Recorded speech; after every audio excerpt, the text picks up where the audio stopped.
for some peanut butter? Gotta have it. Oh boy. Can't do this. It's not here. It's not here.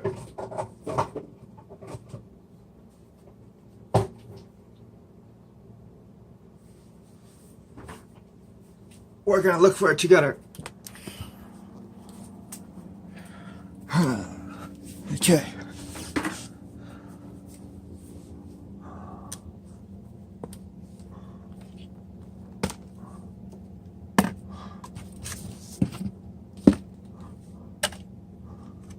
Oh, I see it. I see it. It's all the way here. Has it expired? Oh, it has. No, no, no, no. Let's keep digging.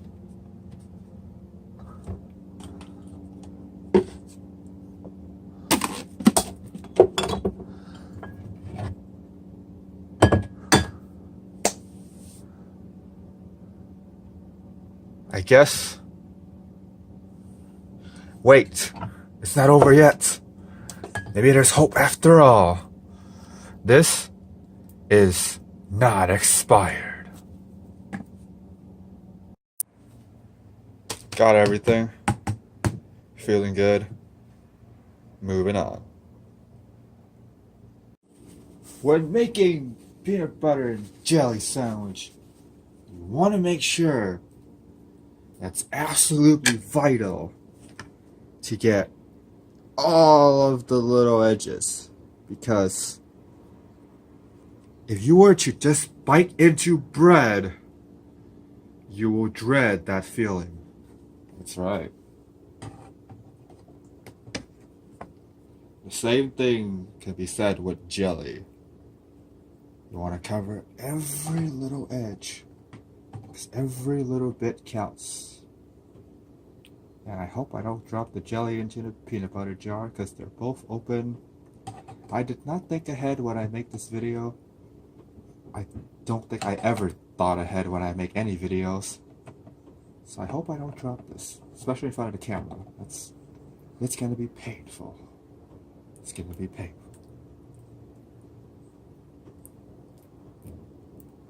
I could just imagine some of you guys commenting in the video below. It's like, it's painful watching you.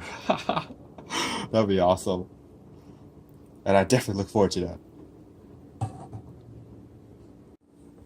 This sandwich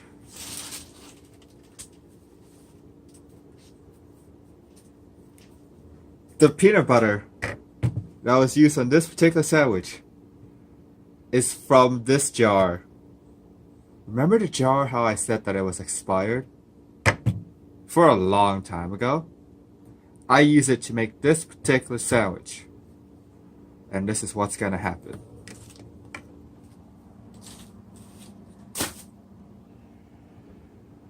Because I'm a knucklehead and I did not choose the right jar. So I'm gonna have to do it again. Okay, walking carefully. Walking carefully. Don't want to hit the desk. Not hitting the desk. Alright, cool. Alright, so I want to talk about what got me into PC gaming. Now, as far as I can remember it was way back in the olden days when I was about 9, 10. It was a couple years after Counter-Strike 1.6, I believe. That was 1998, if I can recall. Probably 1998. So, in, I want to say middle school. I want to say towards 7th grade. At the computer labs. I was taking a typing class. And I look to my right. And I see this kid. And he was not typing. He was playing something. So of course, naturally, I was curious. Naturally, the teacher doesn't give a you know. So I walked over there and I looked. I was like, whoa, what is that? He's shooting at stuff. He's killing people. He's stabbing them with a knife. He's defusing bombs. He's planting bombs. That was, of course, next round. And of course, you guys probably know what it is. It's Counter-Strike. Now, I did not play Half-Life 1 until I think a couple years down the line. But Counter-Strike 1.6 was definitely the thing that got me hooked. And this particular copy that I have here is the Counter-Strike 1 Anthology, which has the Condition Zero and the campaign mode for it, which was made by Ravensoft. At least I think it is.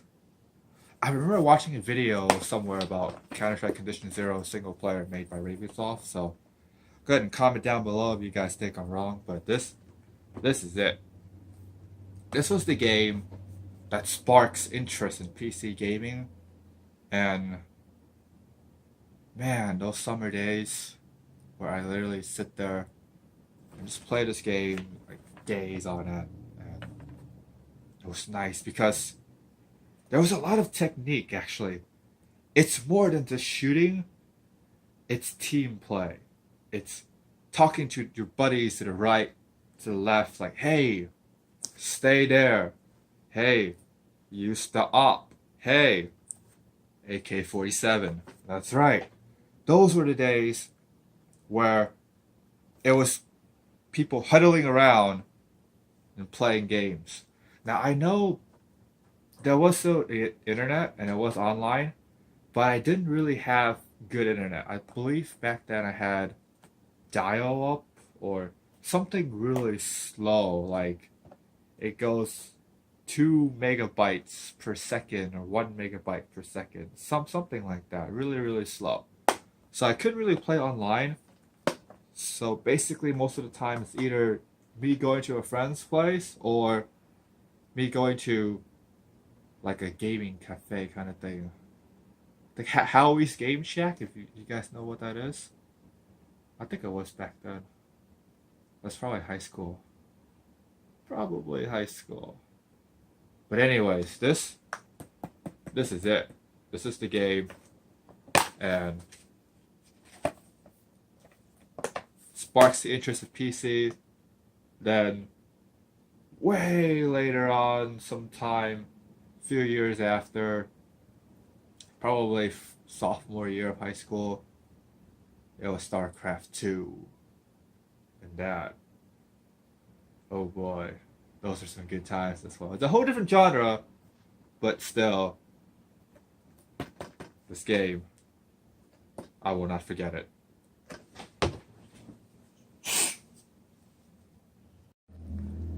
So I'm pretty sure you guys noticed this in the other vlogs, but this is my battle station.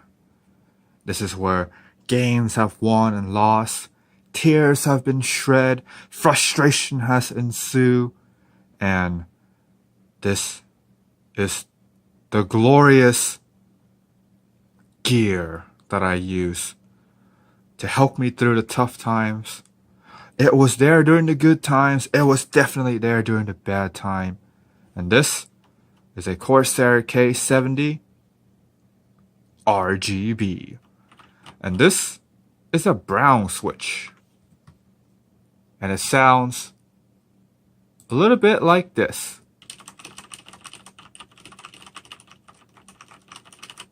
Now, if you want to know more about the keyboard, or just want to know more about keyboards in general, I have a whole channel dedicated to that, and I'll link it down below.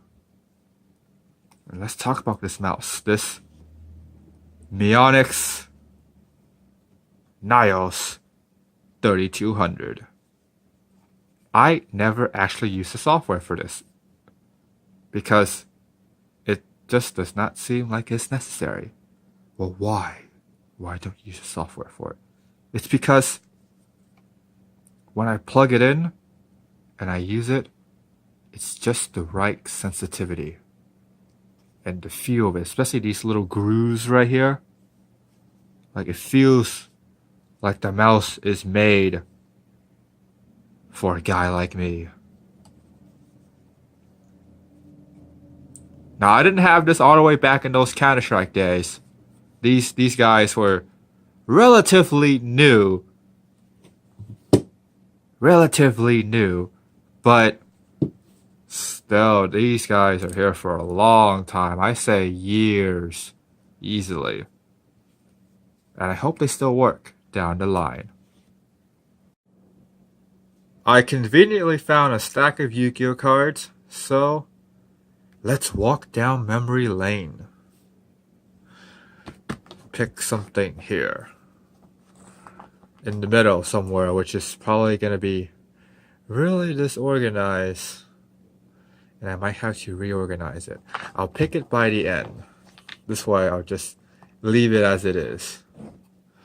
Let's check it out. Oh, we got here freaking Mystic Horseman, but in Spanish. Jinete Mystico. I know I'm probably gonna butcher it like crazy. For those of you guys out there that are Spanish or are watching the video, please put your hate comment down below. Oh, what is this? Oh, it's a rare. Because in YuGiOh, rares have the title silver.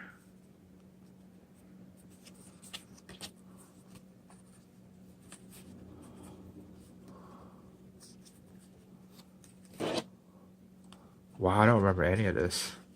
Oh, I remember this. I don't have a story for it, but I remember it. I think I played it once. Probably. Let's see. And this card inflicts damage to your opponent's life points. You may take one parasite from your deck. Shuffle the deck and place face down on the top of the deck. Oh, it's a tutor. Or, what's it? In YuGiOh terms, search, right? Or they probably call it tutors. I mean, I saw some Yugi tubers, and when they have the effect that does piercing damage, they call it trample, which I think that's basically for magic. So the terms are interchangeable. Rude Kaiser. Dude, I remember this card. This is like way back in the olden days of Duelist Kingdom. This was Kaiba's card. Oh, it came from the deck too. SDK. I remember this is the starter deck Kaiba. Damn, nostalgia right there. Morphing Jar. Dude, this is Joey's card.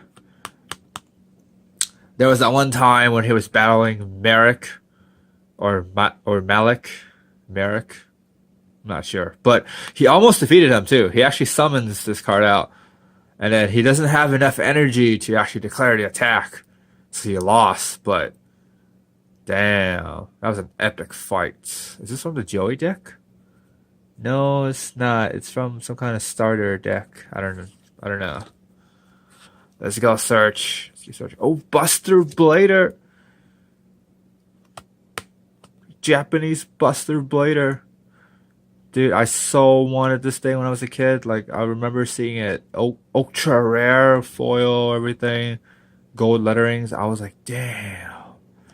This is legit, dude. This card is legit. I don't know if it's actually any tournament worthy or viable at any point. I mean, two tributes? Yeah, because it was level 7. So it's a 2 tribute.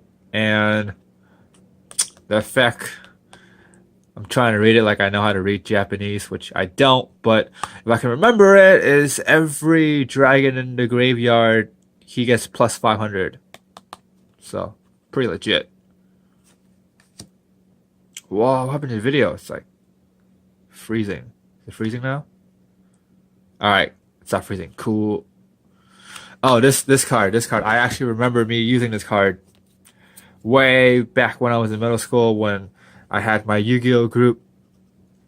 It was back in the days where we play cards that are just stats. Like there isn't a theme to our decks. We just sort of play what's good. And this was pretty decent back in the days because it's like Goblin Attack Force. Yeah. And I played him. So in a sense, he kind of taps out once he attacks. He was in defense mode. Swing. Tap. Alright, let's see.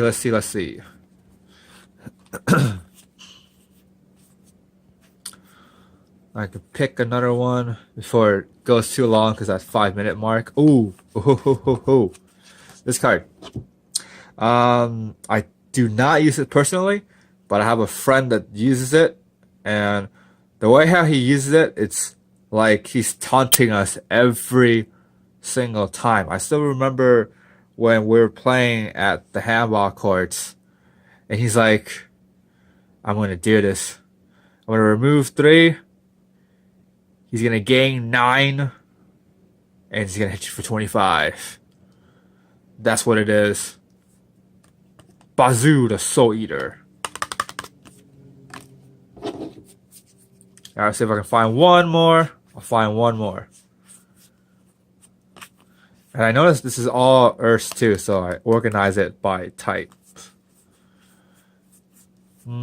Haha. Speaking of Goblin Attack Force, here it is. Good stuff, good stuff.